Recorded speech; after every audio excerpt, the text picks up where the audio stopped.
So friends, welcome again.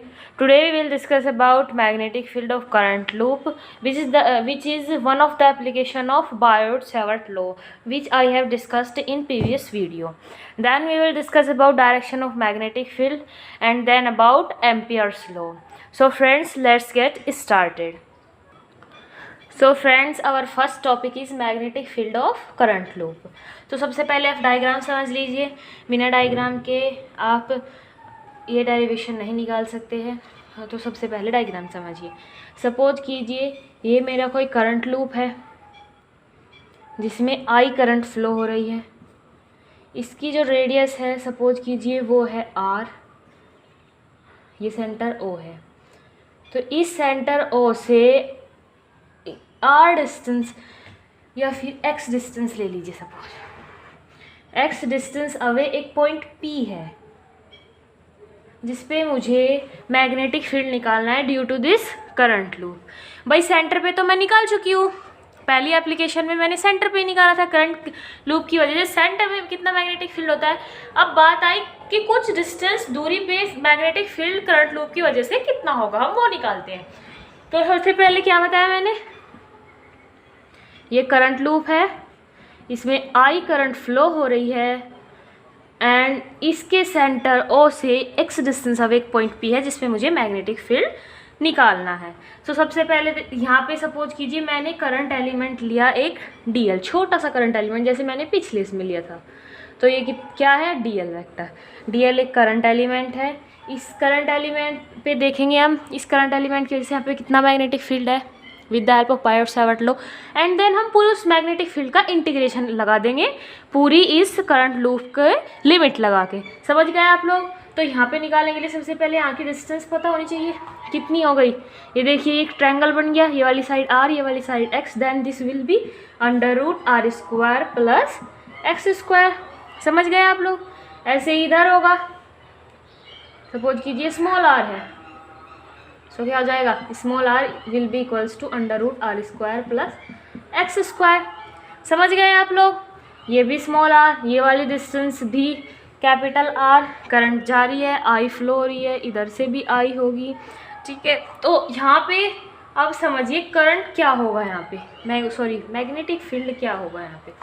देखिए यहाँ पे जो मैग्नेटिक फील्ड होगा उसकी डायरेक्शन डिस्टेंस के परपेंडिकुलर होगी, मतलब आर के और डीएल के परपेंडिकुलर होगी. इस तरीके से डी बी वेक्टर ऐसे यहाँ होगा डी बी वेक्टर. ठीक है. तो अब इस डी बी वेक्टर के, क्योंकि ये वेक्टर क्वांटिटी है, तो अब हम इसे दो कंपोनेंट में रिजोल्व कर सकते हैं. फर्स्ट कंपोनेंट जो होगा इसका वो होगा, यहाँ पे थीटा है, तो फर्स्ट कंपोनेंट क्या होगा इसका, जिधर साइड थीटा होता है उधर कॉस थीटा वाला कंपोनेंट होता है, जिधर साइड थीटा नहीं होता है वहाँ साइड थीटा वाला कंपोनेंट होता है. ये कंपोनेंट एक दूसरे के 90 डिग्री पे होते हैं. तो इधर क्या हो जाएगा डी बी कॉस थीटा और इधर क्या हो जाएगा डी बी साइन थीटा. समझ गए आप लोग. ऐसे ही इधर होगा, इधर भी ये डी बी होगा, डी बी वैक्टर. यहाँ क्या होगा डी बी कॉस थीटा और इधर क्या होगा, इधर भी डी बी साइन थीटा. तो डी बी कॉस थीटा और डी बी कॉस थीटा के जो है, मैं इसे थोड़ा सा पास ले देती हूँ, क्या होगा डी बी साइन थीटा. ठीक है.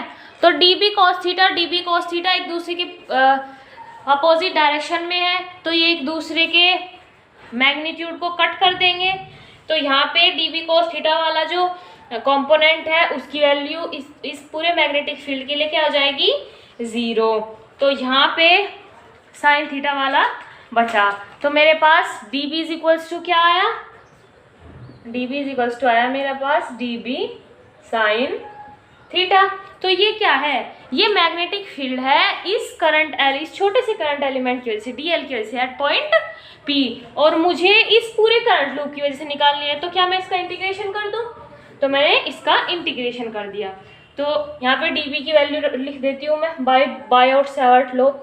D B is equals to क्या होता है mu not upon 4 pi I d l sine theta upon r square.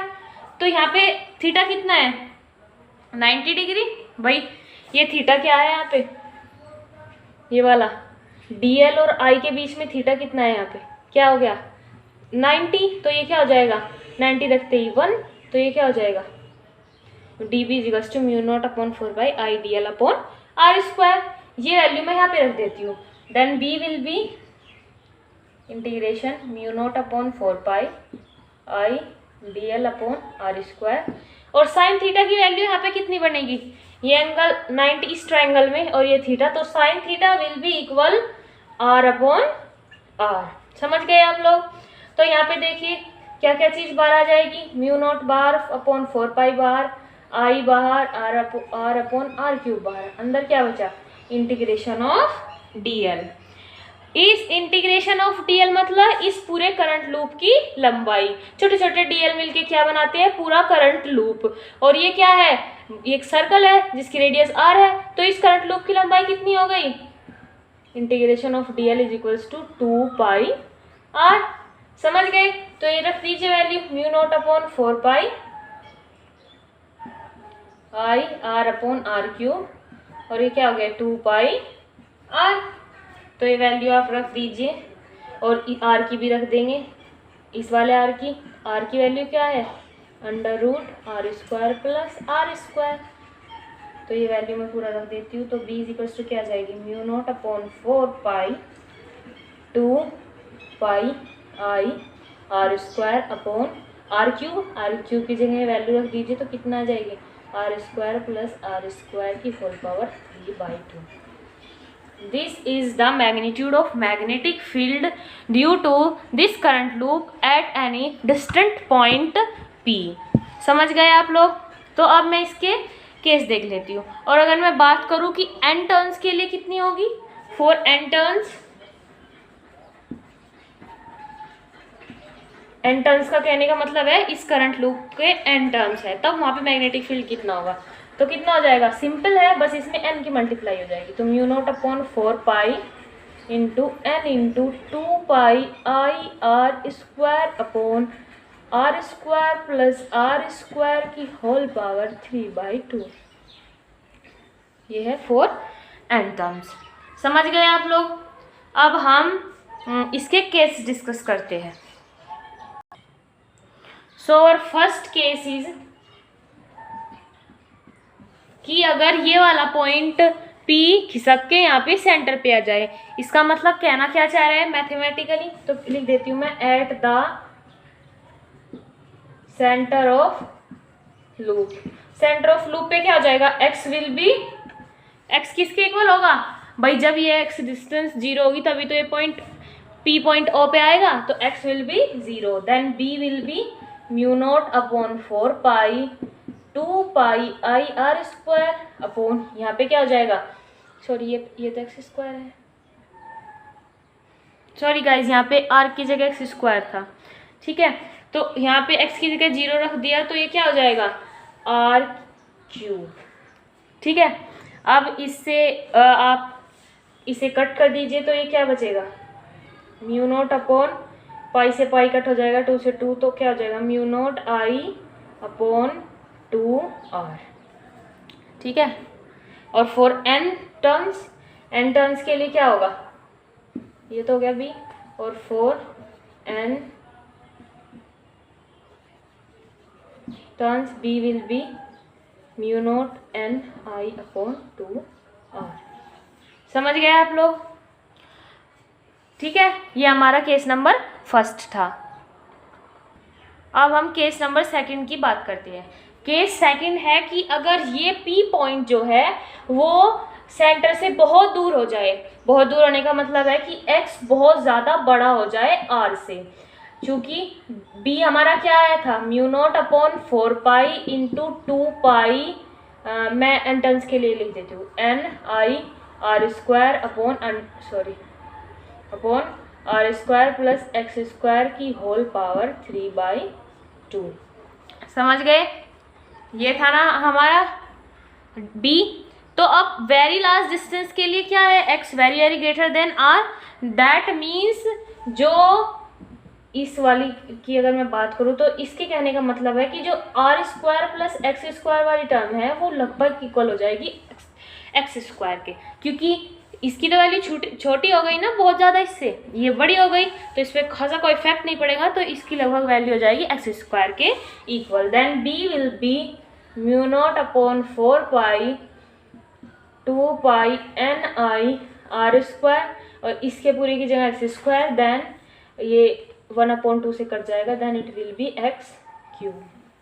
तो एट वेरी लार्ज डिस्टेंस पे जो बी होगा वो कितना होगा, अगर मैं इसे कट कर दूँ then it will be B is equals to mu, यहाँ लिख देती हूँ, B will be mu not, इससे कट होके 2 आ जाएगा तो क्या आ जाएगा mu not n I R square upon 2 into x cube. ये है हमारी मैग्नेटिक फील्ड। ठीक है, अब हम अपने नेक्स्ट टॉपिक पे चलते हैं। ये टॉपिक यहीं पे कंप्लीट हो गया है। So our next topic is direction of magnetic field.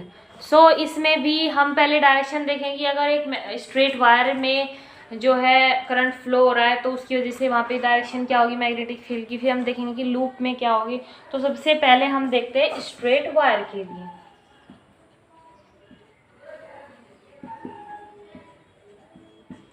Suppose कीजिए मेरा कोई स्ट्रेट वायर है, इसमें करंट किधर को भी फ्लो हो सकती है, करंट इधर को भी फ्लो हो सकती है और करंट इधर को भी फ्लो हो सकती है। तो इसके लिए जो है रूल है, सपोज कीजिए, इमेजिन कीजिए दैट आप इस वाले इन दोनों में कोई से भी एक वायर को अपने हैंड से पकड़ रहे हैं, होल्ड कर रहे हैं, एंड देन जो ये आपका थंब है ये डायरेक्शन शो कर रहा है कि करंट किस साइड फ्लो हो रही है। तो यहाँ पे क्या है, करंट इस साइड फ्लो हो रही है। अगर मैंने इस वायर को इस तरीके से पकड़ा तो करंट इस साइड, तो मेरी जो है ग्रिप इस तरीके से होगी, और इस वाले वायर में मेरी ग्रिप कुछ इस तरीके से होगी क्योंकि करंट इधर को फ्लो हो रहा है।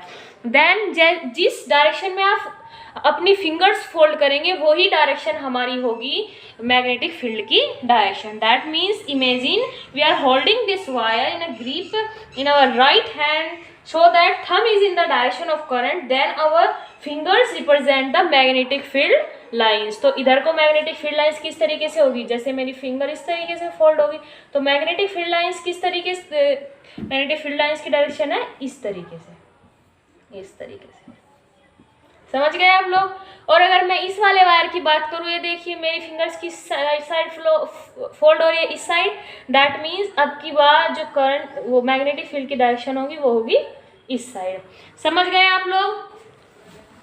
और अगर इस तरीके से कोई वायर है, इस तरीके से कोई वायर है और उसमें करंट इस तरीके से फोल्ड हो रही है तो किस तरीके से होगा, इस तरीके से, दैट मीन्स डायरेक्शन है इधर को, इस तरीके से। और अगर ऐसे है तो क्या होगा, ऐसे, इसका मतलब जो मैग्नेटिक फील्ड की डायरेक्शन है, मैग्नेटिक फील्ड लाइंस की डायरेक्शन है वो है इस डायरेक्शन में। आई होप आप लोगों को ये जो डायरेक्शन का फंडा है समझ में आ गया होगा। अब हम नेक्स्ट डायरेक्शन देखते हैं। So next we will study about the direction of at the axis of loop.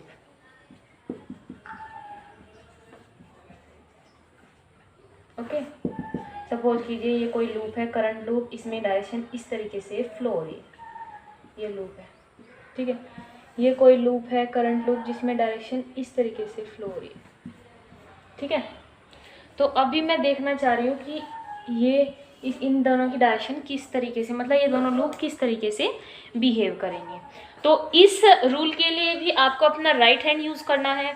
Suppose कीजिए आप इस लूप में अपना राइट हैंड इस तरीके से फिक्स करते हैं कि जो आपकी फिंगर्स है वो उस डायरेक्शन में फोल्ड होती है जिस डायरेक्शन में लूप में करंट है। तो लूप में करंट किस डायरेक्शन में है, ऐसे है, दैट मीन्स मेरी फिंगर इस तरीके से फोल्ड होगी। देन जो मेरा जिस डायरेक्शन में भी मेरा थंब डायरेक्ट करेगा वो डायरेक्शन हमारी कहलाएगी नॉर्थ पोल। यहाँ पे देखिए करंट किस तरीके से फ्लो रहा है, इस तरीके से, तो मेरी फिंगर इस तरीके से फोल्ड होगी। मेरी फिंगर इस तरीके से फोल्ड हुई तो मेरा थंब किस साइड डायरेक्ट हो रहा है, इस साइड, दैट मीन्स ये वाली साइड जो है, इधर वाली साइड वो है नॉर्थ पोल एंड इधर वाली साइड जो है वो है साउथ पोल।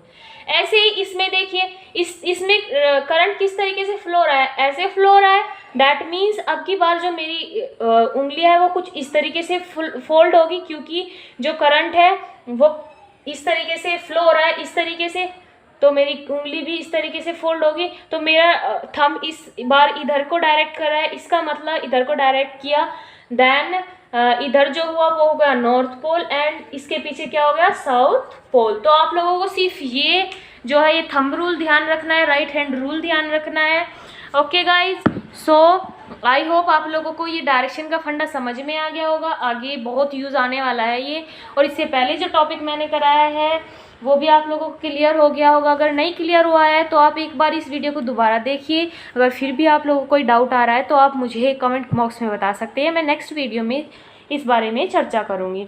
सो फ्रेंड्स, आज के लिए हम इतना ही रखते हैं। नेक्स्ट जो हमारे टॉपिक्स हैं एम्पियर्स लॉ, इसके एप्लीकेशंस, देन और कुछ भी आएंगे टॉपिक्स भी हम नेक्स्ट वीडियो में कवर अप कर लेंगे। So friends, thank you so much for watching my video and keep supporting me.